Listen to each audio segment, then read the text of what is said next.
Os Maias. Episódios da vida romântica, de Essa de Queiroz. Narrado por Sónia Pedro. Capítulo 13. Carlos, que almoçara cedo, estava para sair no cupê e já de chapéu, quando Batista veio dizer que o Sr. Ega, desejando falar-lhe numa coisa grave, lhe pedia para esperar um instante. O Sr. Ega ficara a fazer a barba. Carlos pensou logo que se tratava da Coan.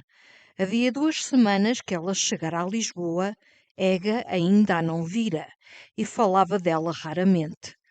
Mas Carlos sentia-o nervoso e desassossegado. Todas as manhãs o pobre Ega mostrava um desapontamento ao receber o correio, que só lhe trazia algum jornal cintado ou cartas de celurico. À noite percorria 2, 3 teatros já quase vazios naquele começo de verão, e ao recolher era outra desconsolação quando os criados lhe afirmavam, com certeza, que não viera carta alguma para Sua Excelência. De certo, Ega não se resignava a perder Raquel, ansiava por a encontrar, e roía-o o despeito de que ela, de qualquer modo, lhe não tivesse mostrado que no seu coração permanecia ao menos a saudade das antigas felicidades. Justamente na véspera, Ega aparecera à hora do jantar transtornado. Cruzara-se com o Coan na Rua do Ouro e parecera-lhe que esse canalha lhe atirara de lado um olhar atrevido, sacudindo a bengala. O Ega jurava que se esse canalha ousasse outra vez fitá-lo, espedaçava-o sem piedade, publicamente, a uma esquina da Baixa. Na antecâmara o relógio bateu 10 horas. Carlos, impaciente, ia a subir ao quarto do Ega. Mas nesse instante o correio chegava com a revista dos 2 mundos e uma carta para Carlos. Era da Gouvarinho. Carlos acabava de a ler quando o Ega apareceu de jaquetão e em chinelas. Tenho a falar-te numa coisa grave, menino. Lê isto primeiro, disse o outro, passando-lhe a carta da Gouvarinho. A Gouvarinho, num tom amargo, queixava-se que já por 2 vezes Carlos faltara ao rendezvous em casa da Titi sem lhe ter sequer escrito uma palavra. Ela vira nisto uma ofensa, uma brutalidade, e vinha agora intimá-lo, em nome de todos os sacrifícios que por ele fizera, a que aparecesse na rua de São Marçal, domingo, ao meio-dia, para terem uma explicação definitiva antes de ela partir para Sintra. Excelente ocasião de acabar, exclamou Ega, entregando a carta a Carlos, depois de respirar o perfume do papel. Não vás, nem respondas. Ela parte para Sintra, tu para Santa Olávia. Não vos vedes mais e assim finda o romance. Finda como todas as coisas grandes, como o Império Romano e como o Reno, por dispersão insensivelmente. É o que eu vou fazer, disse Carlos, começando a calçar as luvas. Jesus, que mulher maçadora! E que desavergonhada! Chamar a essas coisas sacrifícios. Arrasta-te 2 vezes por semana à casa da Titi, regala-se lá de extravagâncias, bebe champanhe, fuma cigarretes, sobe ao 7º céu, delira, e depois põe dolorosamente os olhos no chão e chama a isso sacrifícios. Só com um chicote. Carlos encolheu os ombros com resignação, como se nas condessas de Gouvarinho e no mundo só houvesse incoerência e dolo. E que é isso que tu me tinhas a dizer? Ega então tomou um ar grave, escolheu lentamente na caixa uma cigarrete, abotoou devagar o jaquetão. Tu não tens visto o Damaso? Nunca mais me apareceu, disse Carlos. Creio que está amuado. Eu sempre que o encontro, aceno-lhe de longe amigavelmente com 2 dedos. Devia ser antes com a bengala. O Damaso anda aí por toda a parte falando de ti e dessa senhora tua amiga. A ti chama-te Pulha, a ela pior ainda. É a velha história. Diz que te apresentou, que te meteste de dentro e como para essa senhora é uma questão de dinheiro e tu és o mais rico, ela lhe passou o pé. Vês daí a infamiazinha, e isto tagarelado pelo Grêmio, pela Casa Havanesa, com detalhes torpes envolvendo sempre a questão de dinheiro. Tudo isto é atroz. Trata de lhe pôr cobro. Carlos, muito pálido, disse simplesmente: há de fazer-se justiça. Desceu indignado. Aquela torpe insinuação sobre dinheiro parecia-lhe poder ser castigada só com a morte. E o instante mesmo, com a mão no fecho da portinhola do cupê, pensou em correr à casa do Damaso, tomar um desforço brutal. Mas eram quase 11 horas e ele tinha de ir aos Olivais.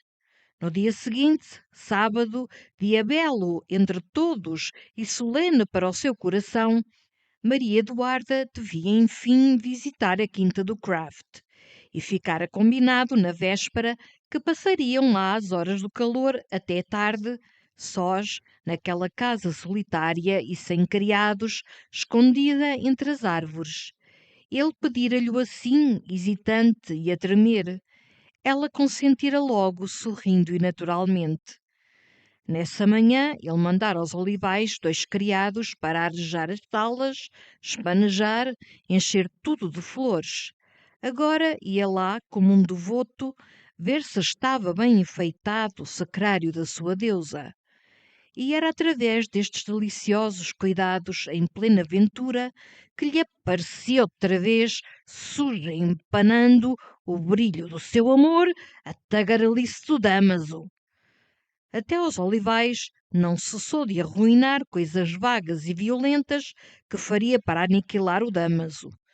No seu amor não haveria paz enquanto aquele vilão o andasse comentando sordidamente pelas esquinas das ruas. Era necessário enxovalhá-lo de tal modo, com tal publicidade, que ele não ousasse mais mostrar em Lisboa a face bochechuda, a face vil. Quando o cupê parou à porta da quinta, Carlos decidira dar bengaladas no Damas uma tarde no Chiado com um aparato. Mas depois, ao regressar da quinta, vinha já mais calmo. Pisara a linda rua de acácias que os pés dela pisariam na manhã seguinte. Dera um longo olhar ao leito que seria o leito dela, rico, alçado sobre um estrado envolto em cortinados de brocatel cor de ouro, com esplendor sério de altar profano. Daí a poucas horas encontrar-se-iam sós naquela casa muda e ignorada do mundo. Depois, todo o verão, os seus amores viveriam escondidos nesse fresco retiro de aldeia, e daí a 3 meses estariam longe, na Itália, à beira de um claro lago, entre as flores de Isola Bela. No meio destas voluptuosidades magníficas que lhe podia implorar o Damaso gorducho e reles, palerrando em calão nos bilhares do Grêmio. Quando chegou à rua de São Francisco, resolvera, se visse o Damaso, continuar a acenar-lhe de leve com a ponta dos dedos. Maria Eduarda fora passear a Belém com Rosa, deixando-lhe um bilhete em que lhe pedia para vir à noite faire un bout de causerie. Carlos desceu as escadas devagar, guardando esse bocadinho de papel na carteira como uma doce relíquia, e saía ao portão no momento em que o Alencar desembocava defronte da travessa da Parreirinha, todo de preto, moroso e pensativo. Ao avistar Carlos, parou de braços abertos. Depois, vivamente, como recordando-se, ergueu os olhos para o primeiro andar. Não se tinham visto desde as corridas. O poeta abraçou com efusão o seu Carlos e falou logo de si copiosamente. Estivera outra vez em Sintra, em Colares, com o seu velho Carvalhosa. E o que se lembrara do rico dia passado com Carlos e com o maestro em Setiais.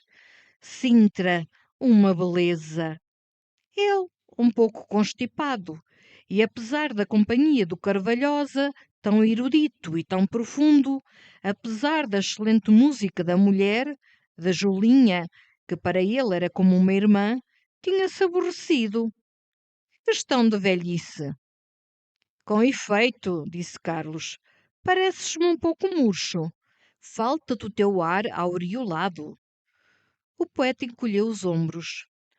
O Evangelho lá o diz bem claro. Ou é a Bíblia que o diz? Não, é São Paulo. São Paulo ou Santo Agostinho? Enfim, a autoridade não faz ao caso. Num desses santos livros se afirma que este mundo é um vale de lágrimas, em que a gente se ri bastante, disse Carlos alegremente. O poeta tornou a encolher os ombros. Lágrimas ou risos, que importava? Tudo era sentir, tudo era viver. Ainda na véspera ele dissera isso mesmo em casa dos Coens. E de repente, estacando no meio da rua, tocando no braço de Carlos. E agora, por falar nos Coens, diz-me uma coisa com franqueza, meu rapaz. Eu sei que tu és íntimo do Ega e que diabo ninguém lhe admira mais o talento do que eu. Mas realmente tu aprovas que ele apenas soube da chegada dos Coens se viesse meter em Lisboa, depois do que houve. Carlos afiançou ao poeta que o Ega só no dia mesmo da chegada, horas depois, soubera pela Gazeta Ilustrada a vinda dos Coens. E de resto, se não pudessem habitar conjuntas na mesma cidade, as pessoas entre as quais tivesse havido atritos desagradáveis, as sociedades humanas tinham de se desfazer. Alencar não respondeu, caminhando ao lado de Carlos, com a cabeça baixa. Depois parou de novo, franzindo a testa. Outra coisa em que te quero falar. Houve entre ti e o Damaso alguma pega? Eu pergunto-te isto porque no outro dia, lá em casa dos Coens, ele veio com uns ditos, umas insinuações. Eu declarei-lhe logo. Damaso, Carlos da Maia, filho de Pedro da Maia, é como se fosse meu irmão. E o Damaso calou-se. Calou-se porque me conhece e sabe que eu, nestas coisas de lealdade e de coração, sou uma fera. Carlos disse simplesmente: Não, não há nada. Não sei de nada. Nem sequer tenho visto o Damaso. Pois é verdade, continuou Alencar, tomando o braço de Carlos. Lembrei-me muito de ti em Sintra. Até fiz lá uma coisita que me não saiu má e que te dediquei. Um simples soneto. Uma paisagem. Um quadrozinho de Sintra ao pôr do sol. Quis provar aí a esses da ideia nova que, sendo necessário, também por cá se sabe cinzelar o verso moderno e dar o traço realista. Ora, espera aí, eu te digo, se me lembrar. A coisa chama-se Na Estrada dos Capuchos.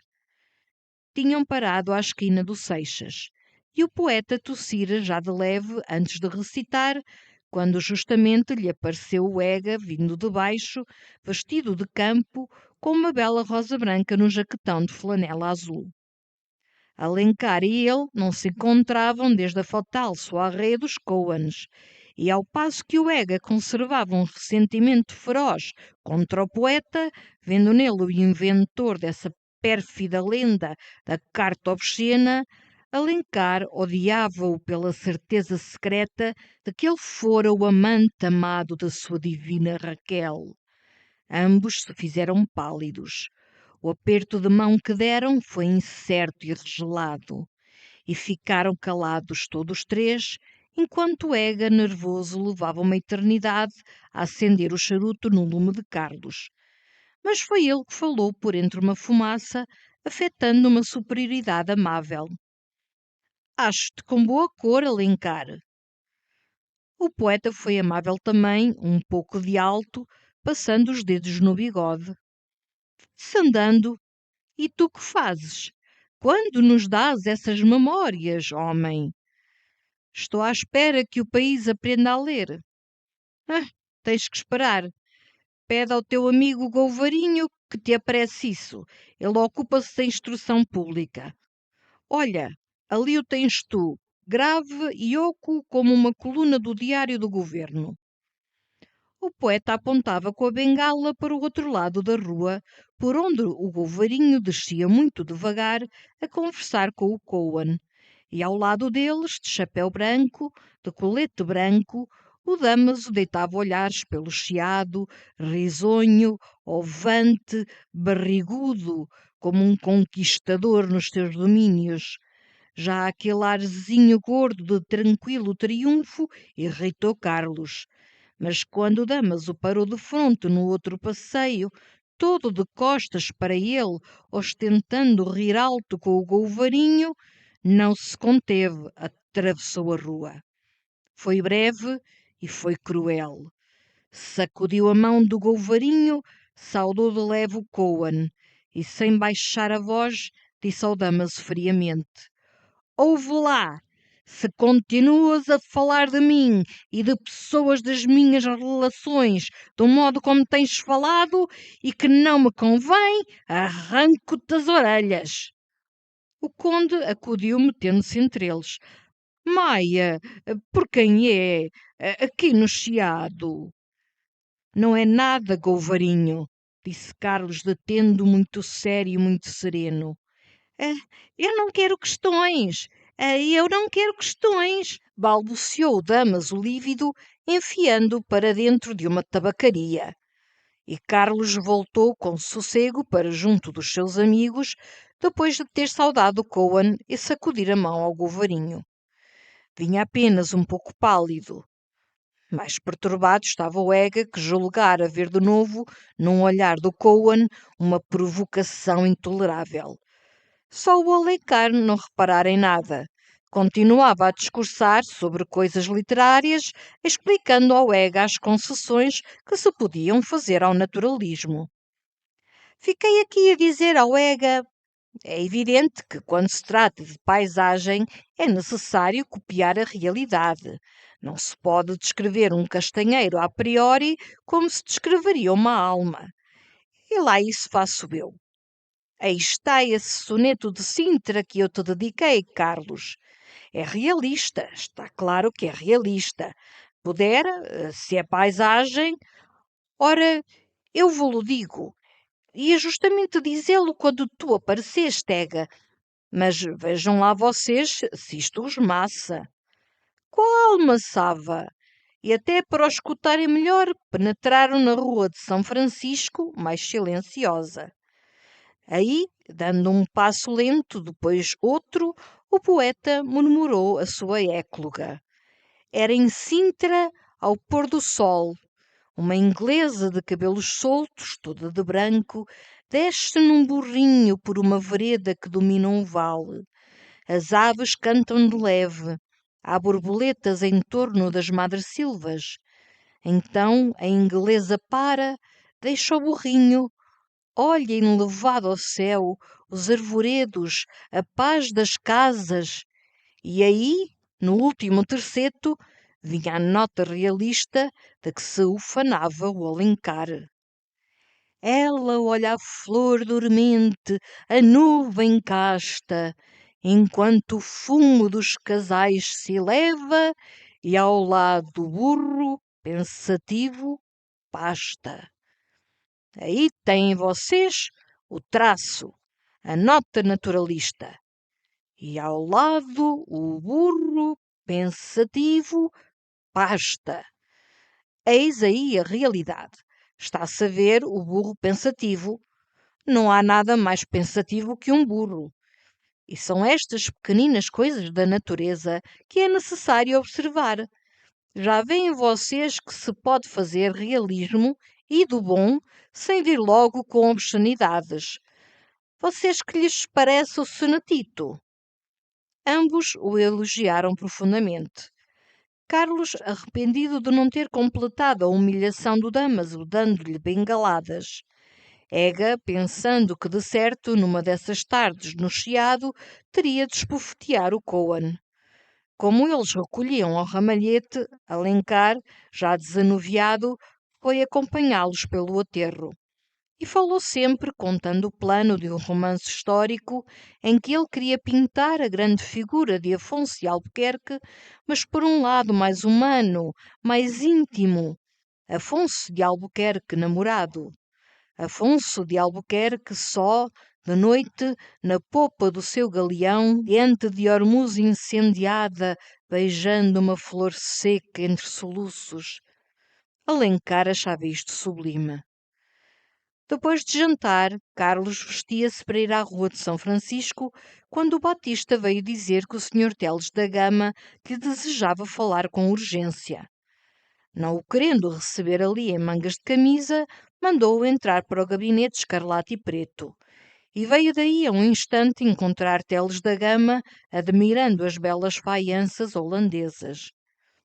Você, Maia, tem isto lindíssimo! Exclamou ele logo. Eu pelo-me por porcelanas. Hei de voltar um dia destes com mais vagar, ver tudo isto, de dia. Mas hoje venho com pressa. Venho com uma missão. Você não adivinha? Carlos não adivinhava.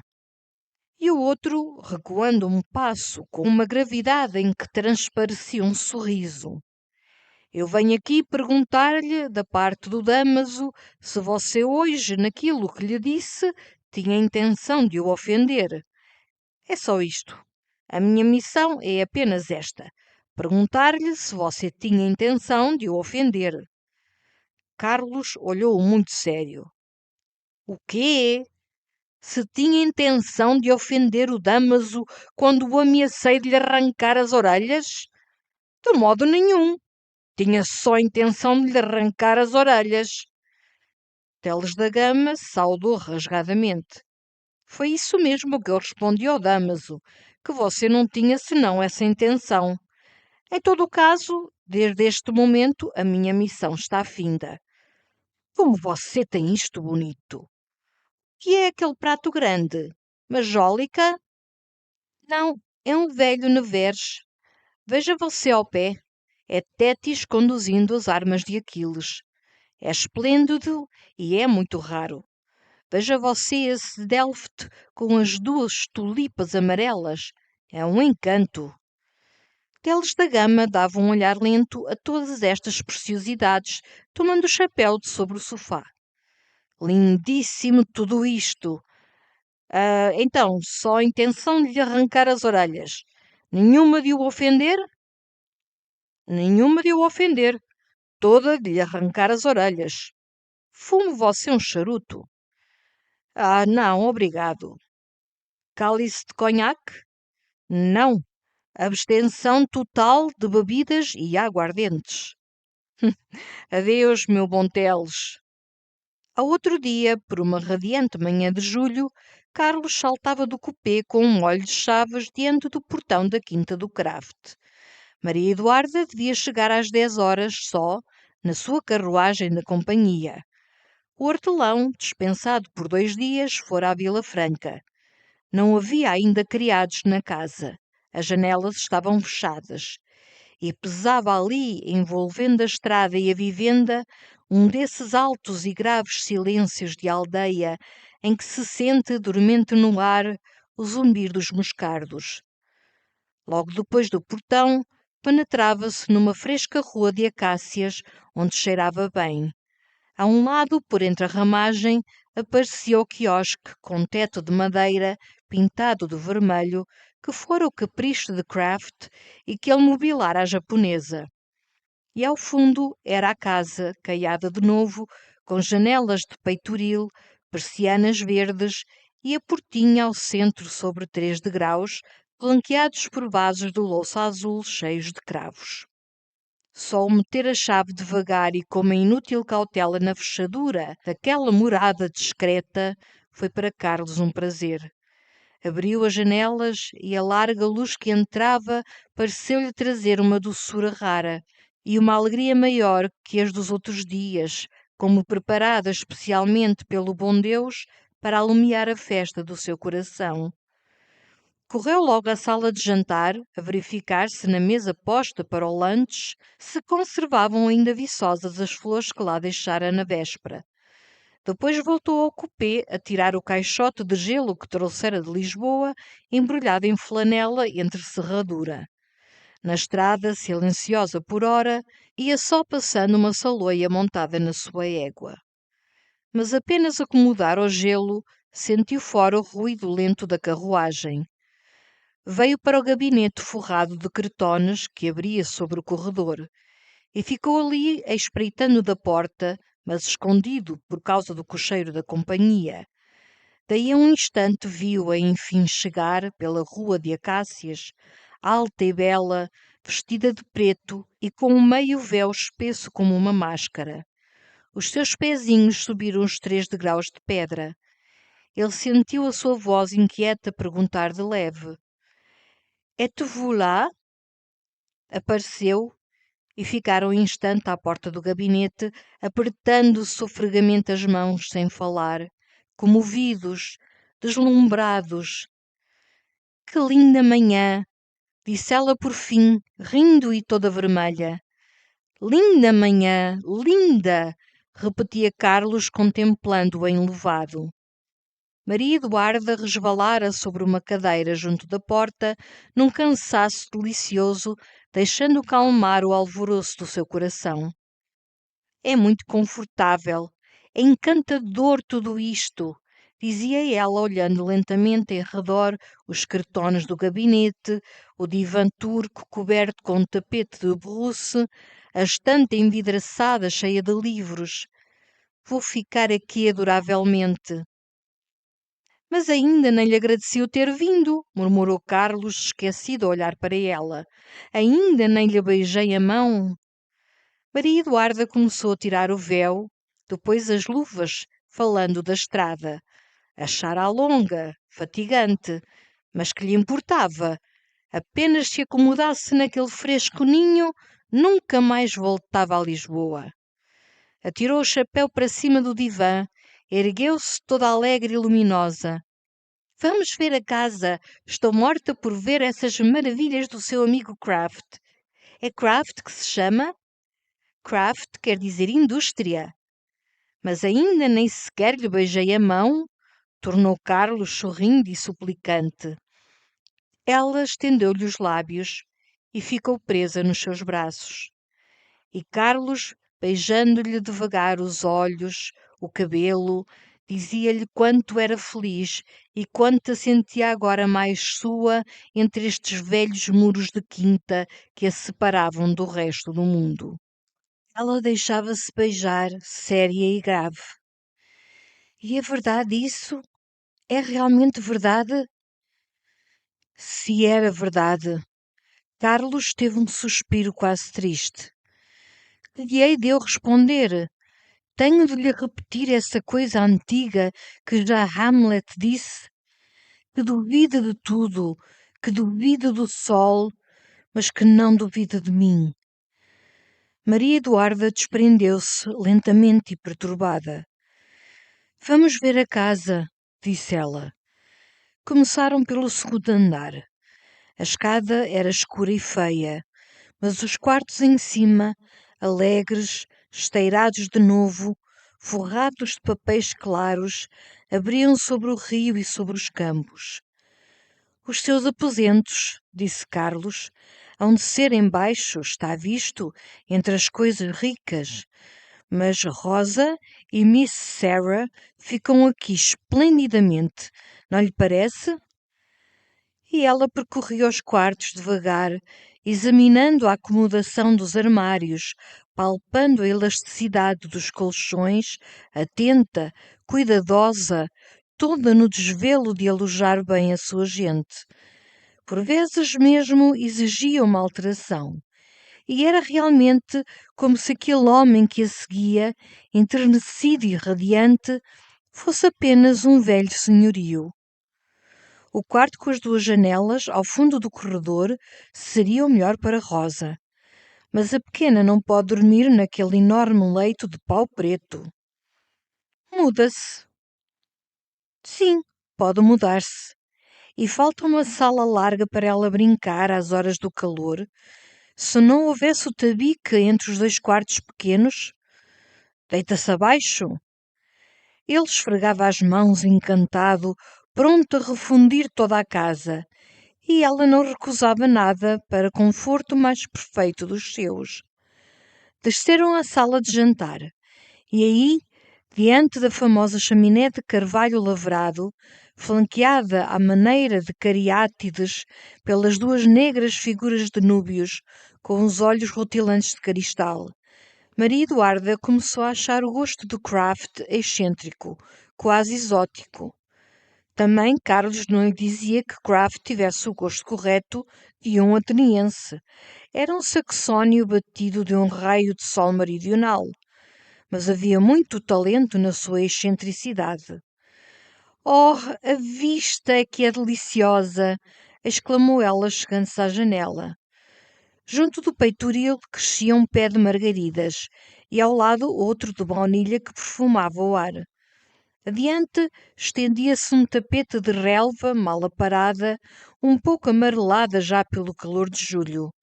E entre 2 grandes árvores que lhe faziam sombra, havia ali, para os vagares da sesta, um largo banco de cortiça. Um renque de arbustos cerrados parecia fechar a quinta, daquele lado, como uma sebe. Depois a colina descia com outras quintarolas, casas que se não viam e uma chaminé de fábrica. E lá no fundo o rio rebrilhava, vidrado de azul, mudo e cheio de sol, até às montanhas de Alentejo, azuladas também na faiscação clara do céu de verão. Isto é encantador, repetia ela. É um paraíso, pois não lhe dizia eu. É necessário pôr um nome a esta casa. Como se há de chamar? Vila Marie? Não. Chateau Rose? Também não. Credo, parece o nome de um vinho. O melhor é batizá-la definitivamente com o nome que nós lhe dávamos. Nós chamávamos-lhe a Toca. Maria Eduarda achou originalíssimo o nome de Toca. Devia-se até pintar em letras vermelhas sobre o portão. Justamente e com uma divisa de bicho, disse Carlos rindo. Uma divisa de bicho egoísta na sua felicidade e no seu buraco. Não me mexam! Mas ela parara com um lindo sorriso de surpresa diante da mesa posta cheia de fruta, com as 2 cadeiras já chegadas e os cristais brilhando entre as flores. São as bodas de Canaã! Os olhos de Carlos resplandeceram. São as nossas? Maria Eduarda fez-se muito vermelha e baixou o rosto a escolher um morango, depois a escolher uma rosa. Quer uma gota de champanhe? Exclamou Carlos. Com um pouco de gelo? Nós temos gelo, temos tudo, não nos falta nada, nem a bênção de Deus. Uma gotinha de champanhe, vá. Ela aceitou. Beberam pelo mesmo copo. Outra vez os seus lábios se encontraram apaixonadamente. Carlos acendeu uma cigarrete. Continuaram a percorrer a casa. A cozinha agradou-lhe muito, arranjada à inglesa, toda em azulejos. No corredor, Maria Eduarda demorou-se diante de uma panóplia de tourada, com uma cabeça negra de touro, espadas e garrochas, mantos de seda vermelha, conservando nas suas pregas uma graça ligeira, e ao lado o cartaz amarelo de La Corrida, com o nome de Lagartijo. Isto encantou-a, como um quente lampejo de festa e de sol peninsular. Mas depois o quarto que devia ser o seu, quando Carlos lhe foi mostrar, desagradou-lhe com o seu luxo estridente e sensual. Era uma alcova recebendo a claridade de uma sala forrada de tapeçarias onde desmaiavam na trama de lã os amores de Vênus e Marte. Da porta de comunicação, arredondada em arco de capela, pendia uma pesada lâmpada da Renascença de ferro forjado. E àquela hora, batida por uma larga faixa de sol, a alcova resplandecia como o interior de um tabernáculo profanado, convertido em retiro lascivo de serralho. Era toda forrada, paredes e teto, de um brocado amarelo cor do botão de ouro. Um tapete de veludo do mesmo tom rico fazia um pavimento de ouro vivo sobre que poderiam correr nus os pés ardentes de uma deusa amorosa. E o leito de docel, alçado sobre um estrado, coberto com uma colcha de cetim amarelo, bordada a flores de ouro, envolta em solenes cortinas também amarelas de velho brocatel, enchia a alcova, esplêndido e sereno, e como erguido para as voluptuosidades grandiosas de uma paixão trágica do tempo de Lucrécia ou de Romeu. E era ali que o bom Kraft, com um lenço de seda da Índia amarrado na cabeça, ressonava às suas 7 horas pacata e solitariamente. Mas Maria Eduarda não gostou destes amarelos excessivos.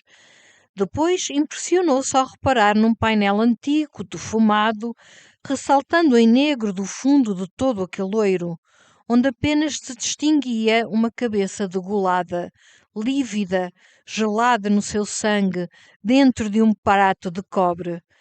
E para maior excentricidade, a um canto, de cima de uma coluna de carvalho, uma enorme coruja empalhada fixava no leito de amor, com um ar de meditação sinistra, os seus 2 olhos redondos e agoirentos. Maria Eduarda achava impossível ter ali sonhos suaves.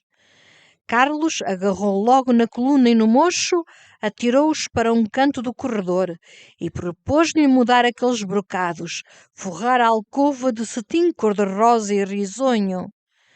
Não, venho-me a acostumar a todos esses oiros. Somente aquele quadro com a cabeça e com o sangue. Jesus, que horror! Reparando bem, disse Carlos, creio que é o nosso velho amigo São João Batista. Para desfazer essa impressão desconsolada, levou ao salão nobre, onde Kraft concentrara as suas preciosidades. Maria Eduarda, porém, ainda descontente, achou-lhe um ar atulhado e frio de museu. É para ver de pé e de passagem, não se pode ficar aqui sentado a conversar. Mas esta é a matéria-prima, exclamou Carlos. Com isto depois faz-se uma sala adorável. Para que serve o nosso gênio decorativo? Olhe o armário, veja que centro, que beleza!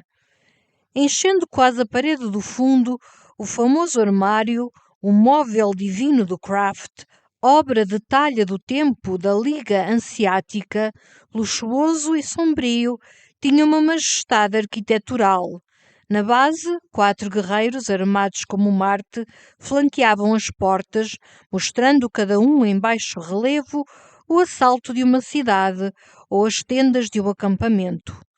A peça superior era guardada aos 4 cantos pelos 4 evangelistas, João, Marcos, Lucas e Mateus.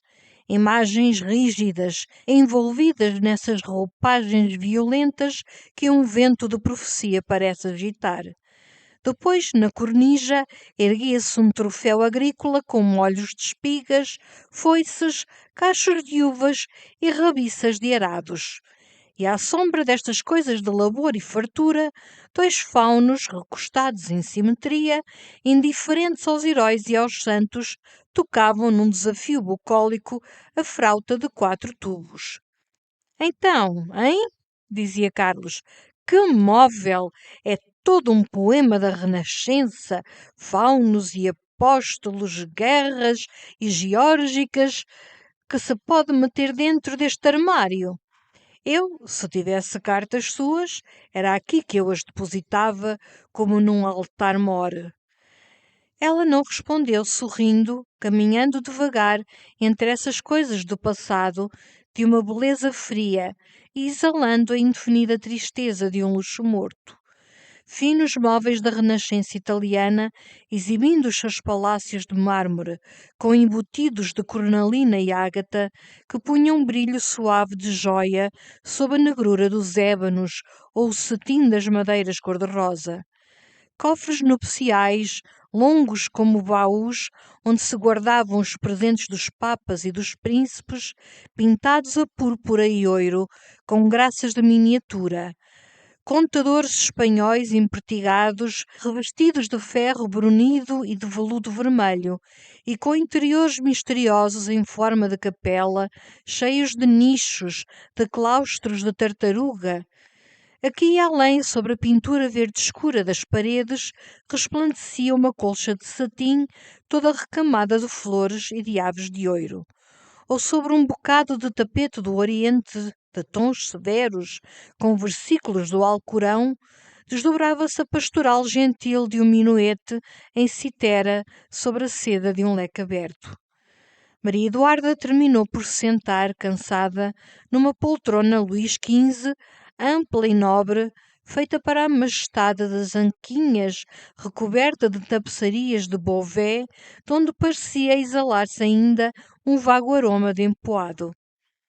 Carlos triunfava, vendo a admiração de Maria.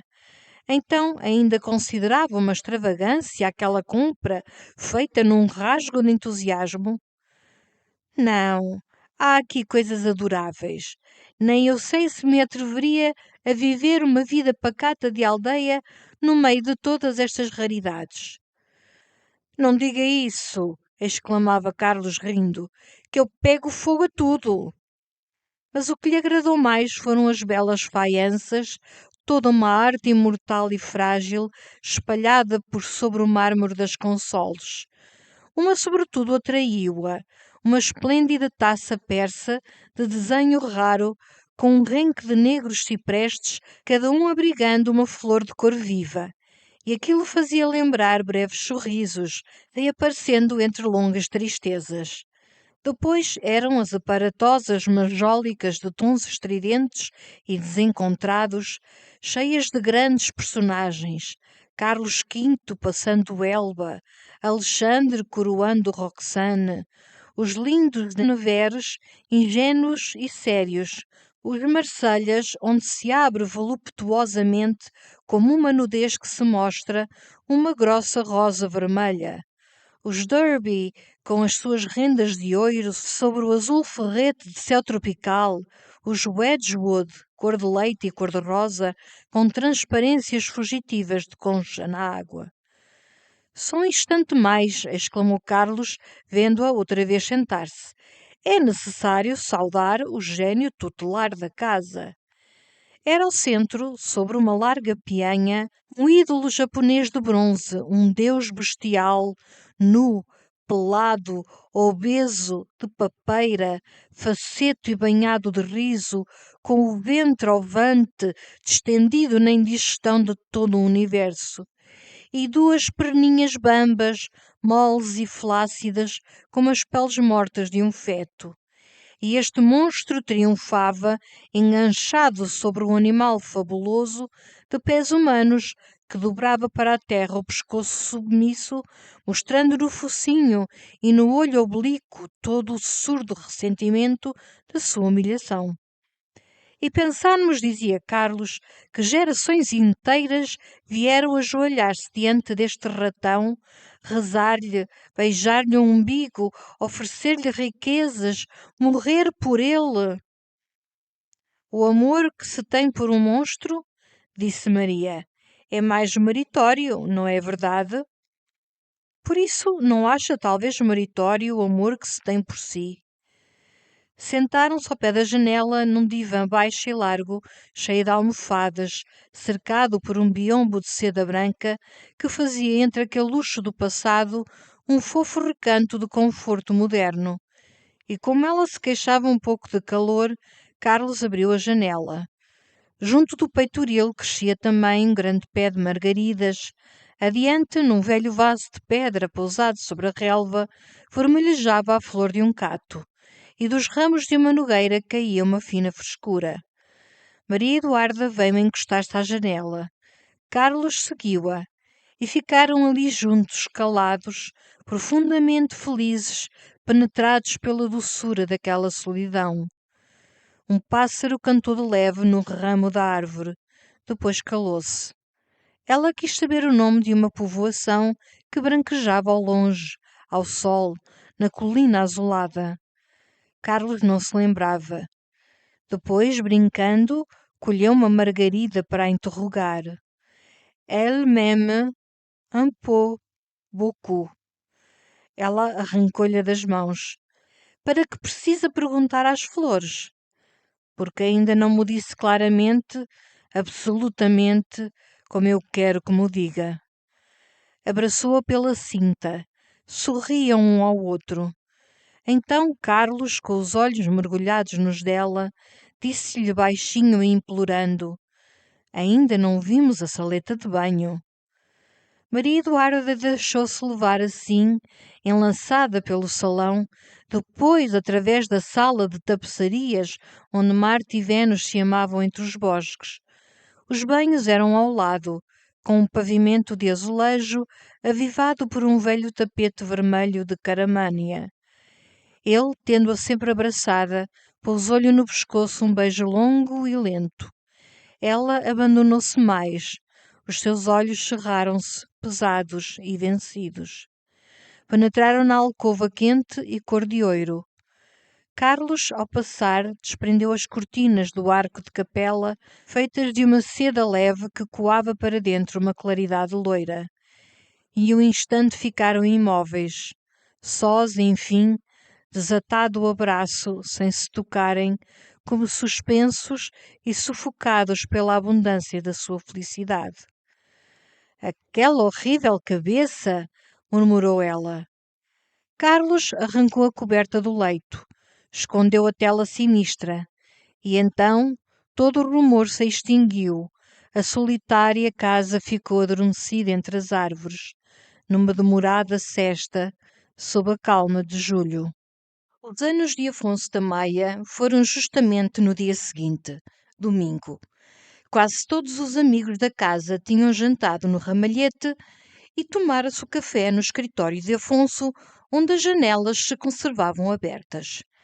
A noite estava tépida, estrelada e sereníssima. Kraft, Sequeira e o Taveira passeavam fumando no terraço.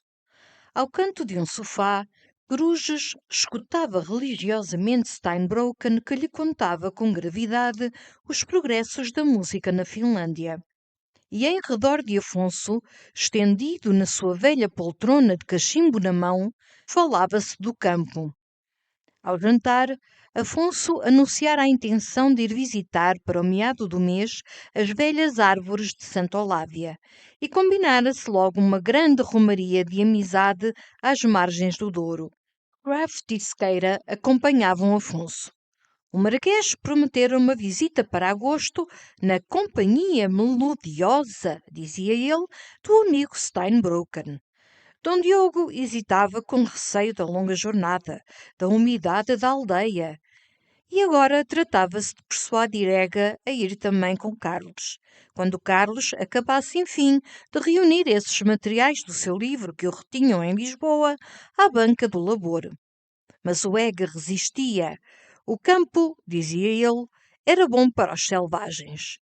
O homem, à maneira que se civiliza, afasta-se da natureza, e a realização do progresso, o paraíso na terra que pressagiam os idealistas, concebia-o ele como uma vasta cidade, ocupando totalmente o globo, toda de casas, toda de pedra, e tendo apenas aqui e além um bosquezinho sagrado de roseiras, onde se fossem colher os ramalhetes para perfumar o altar da justiça. E o milho? E a bela fruta? A hortaliçazinha? Perguntava Vilaça, rindo com malícia. Imaginava então o Vilaça, replicava o outro, que daqui a séculos ainda se comeriam hortaliças. O hábito dos vegetais era um resto de rude animalidade do homem. Com os tempos, o ser civilizado e completo vinha alimentar-se unicamente de produtos artificiais, em frasquinhos e em pílulas feitos nos laboratórios do Estado. O campo, disse então Dom Diogo, passando gravemente os dedos pelos bigodes, tem certa vantagem para a sociedade, para se fazer um bonito piquenique, para uma borricada, para uma partida de croquet. Sem campo não há sociedade. Sim, rosnou Ega, como uma sala em que também há árvores ainda se admite. Enterrado numa poltrona, fumando languidamente, Carlos sorria em silêncio. Todo o jantar estivera assim calado, sorrindo esparsamente a tudo, com um ar luminoso e de deliciosa lassidão. E então o Marquês, que já 2 vezes, dirigindo-se a ele, encontrara a mesma abstração radiosa, impacientou-se. Homem, fale, diga alguma coisa. Você hoje está com um ar extraordinário. Um arzinho de beato que se regalou de papar o Santíssimo. Todos em redor, com simpatia, se afirmaram em Carlos. Vilaça achava-lhe agora melhor cara, cor de alegria. Dom Diogo, com um ar entendido, sentindo mulher, invejou-lhe os anos, invejou-lhe o vigor. E Afonso, reenchendo o cachimbo, olhava o neto enternecido. Carlos ergueu-se imediatamente, fugindo àquele exame afetuoso. Com efeito, disse ele, espreguiçando-se de leve, tenho estado hoje lânguido e mono. É o começo do verão. Mas é necessário sacudir-me. Quer você fazer uma partida de bilhar, ó Marquês? Vá lá, homem. Se isso ressuscita. Foram. Ega seguiu-os. E apenas no corredor, o Marquês parando e como recordando-se, perguntou sem rebuço ao Ega notícias dos Coens. Tinham-se encontrado? Estava tudo acabado? Para o Marquês, uma flor de lealdade, não havia segredos. Ega contou-lhe que o romance findara, e agora o Coen, quando o cruzava, baixava prudentemente os olhos. Eu perguntei isto, disse o Marquês, porque já via Coen 2 vezes. Onde? Foi a exclamação sôfrega do Ega. No Price, e sempre com o Damaso. A última vez foi já esta semana.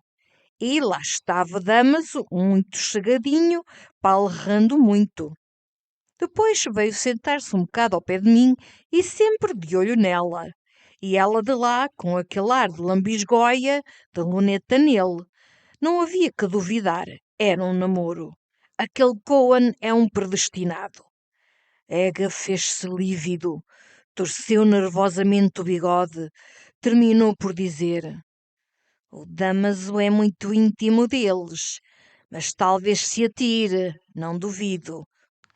São dignos um do outro. No bilhar, enquanto os dois carambolavam preguiçosamente, ele não cessou de passear numa agitação, trincando o charuto apagado.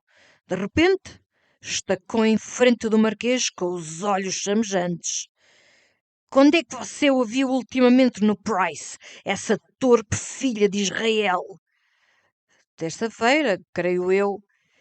O Ega recomeçou a passear, sombrio. Neste instante, Batista, aparecendo à porta do bilhar, chamou Carlos em silêncio com um leve olhar. Carlos veio surpreendido. É um cocheiro de praça, murmurou Batista. Diz que está ali uma senhora dentro de uma carruagem que lhe quer falar. Que senhora? Batista encolheu os ombros. Carlos, de taco na mão, olhava para ele aterrado. Uma senhora? Era de certo Maria. Que teria sucedido, santo Deus, para ela vir numa tipóia às 9 da noite ao ramalhete? Mandou Batista a correr buscar-lhe o chapéu baixo e assim mesmo de casaca, sem paletó, desceu numa grande ansiedade. No peristilo, topou com o Eusébiozinho que chegava e sacudia cuidadosamente com o lenço a poeira dos botins. Nem falou ao Eusébiozinho. Correu ao cupê, parado à porta particular dos seus quartos, mudo, fechado, misterioso, aterrador. Abriu a portinhola. No canto da velha traquitana, um vulto negro, abafado numa mantilha de renda, debruçou-se, perturbado, balbuciou. Era só um instante, quero-lhe falar. Que alívio! Era agovarinho. Então, na sua indignação, Carlos foi brutal. Mas que diabo de tolice é esta? Que quer? Ia bater com a portinhola. Ela empurrou-a com força desesperada e não se conteve. Desabafou logo ali diante do cocheiro, que mexia tranquilamente na fivela de um tirante. De quem é a culpa? Por que me trata deste modo? É só um instante. Entre. Tenho de lhe falar. Carlos saltou para dentro furioso. Dá uma volta pelo aterro, gritou ao cocheiro. Devagar. O velho calhambeque desceu a calçada e, durante um momento, na escuridão, recuando um do outro no assento estreito, tiveram as mesmas palavras, bruscas e coléricas, através do barulho das vidraças. Que imprudência! Que tolice! E de quem é a culpa? De quem é a culpa? Depois, na rampa de Santos, o cupê rolou mais silenciosamente no macadame. Carlos, então arrependido da sua dureza, voltou-se para ela e, com brandura, quase no tom carinhoso de outrora, repreendeu-a por aquela imprudência. Pois não era melhor ter-lhe escrito? Para quê? Exclamou ela. Para não me responder? Para não fazer caso das minhas cartas, como se fossem as do importuno a pedir-lhe uma esmola? Sufocava, arrancou a mantilha da cabeça. No vagaroso rolar do cupê, sem ruído, ao longo do rio, Carlos sentiu a respiração dela, tumultuosa e cheia de angústia. E não dizia nada, imóvel, no infinito mal-estar, entrevendo confusamente através do vidro embaciado, na sombra triste do rio adormecido, as mastreações vagas de faluas.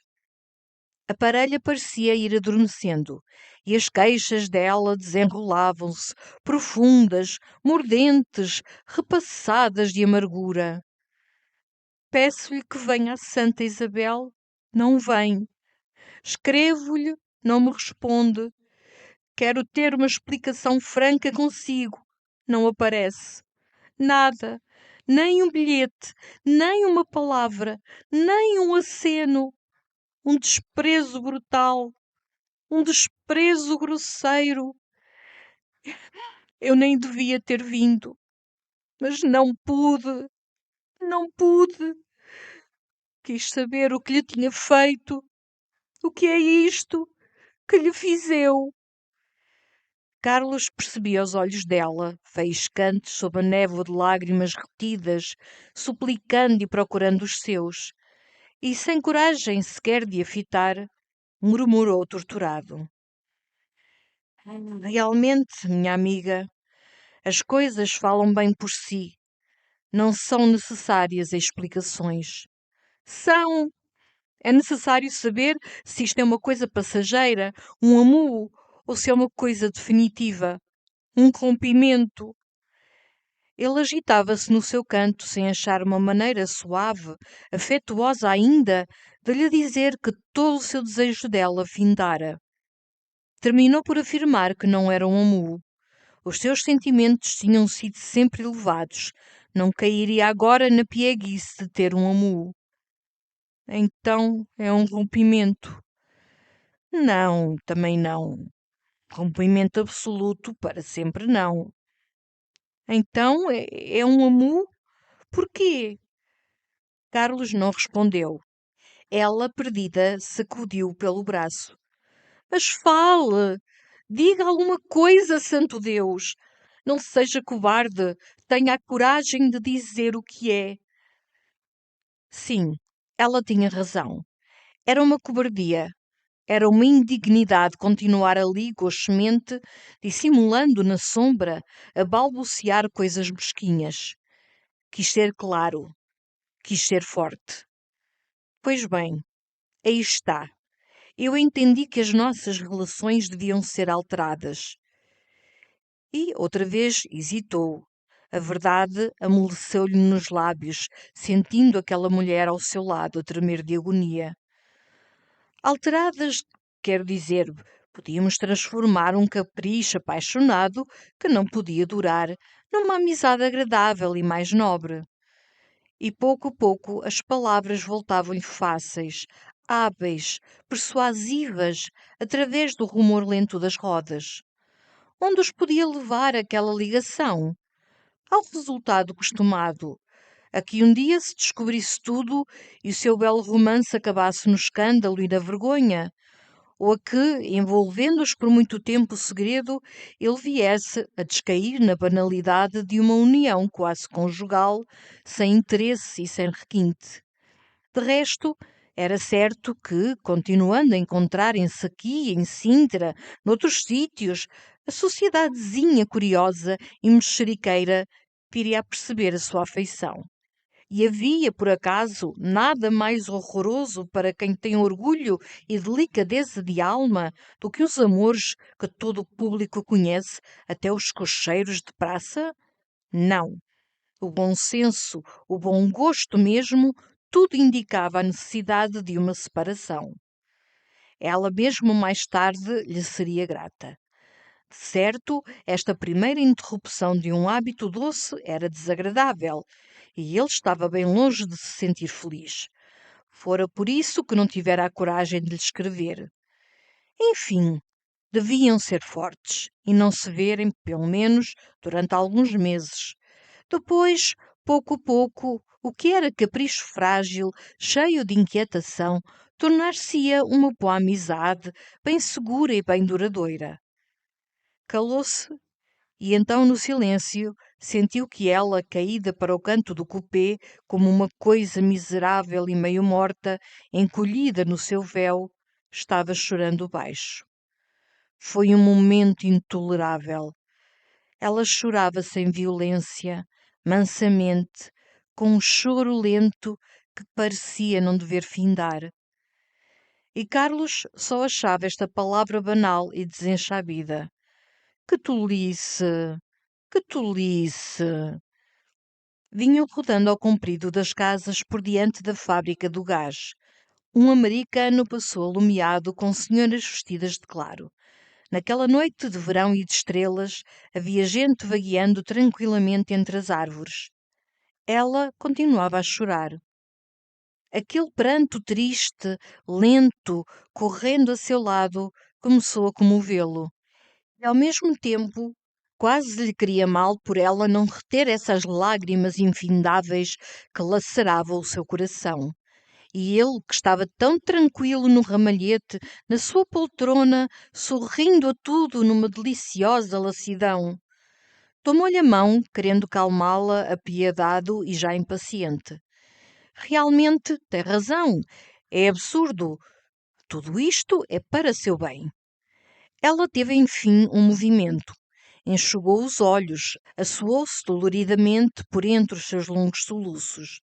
E, de repente, num arranque de paixão, atirou-lhe os braços ao pescoço, prendendo-se a ele com desespero, esmagando-o contra o seu seio.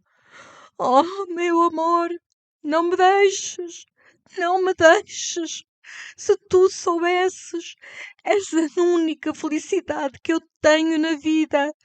Eu morro, eu mato-me. Que te fiz eu? Ninguém sabe do nosso amor.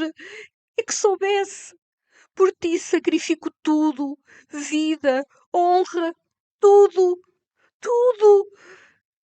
Molhava-lhe a face com o resto das suas lágrimas, e ele abandonava-se, sentindo aquele corpo sem colete, quente e como nu, subir-lhe para os joelhos, colar-se ao seu, num furor de o repossuir, com beijos sôfregos, furiosos que o sufocavam. Subitamente, a tipóia parou.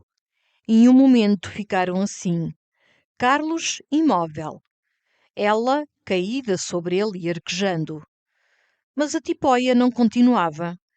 Então Carlos desprendeu um braço, desceu o vidro e viu que estavam defronte do ramalhete.